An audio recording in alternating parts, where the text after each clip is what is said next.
কোনো সুখ পাবো না। আর কখনো কোনোদিন কিছু চাইবো না আমি। তুই আমাকে কখনো কিছু দিতে পারবি না। কোথাও থেকে কখনো সুখ পাবো না তোর কাছ থেকে আমি। কিছু চাইবো না আমি।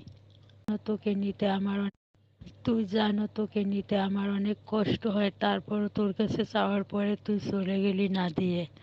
তোর কাছে আর কখনো কিচ্ছু চাইবো না আমি। ছাড়াই আমি বাসি না বন্ধু রে। তুই আমার দিলি না, ভিডিওটা দিলি না, না তুই আমার দিলি না তো, ঠিক আছে মনে রাখিস। আমি এখন আমি এখন ঘুমাবো। আমার শরীর অনেক ক্লান্ত, মাথা ব্যথা করে আমার। এত বড় পৃথিবীতে সৃষ্টিকর্তা আমার জন্য কাউকে পাঠায়নি, এর জন্য আমার খুব কষ্ট হয়। আমাকে কেন পৃথিবীতে পাঠাইছিল আর কেন এত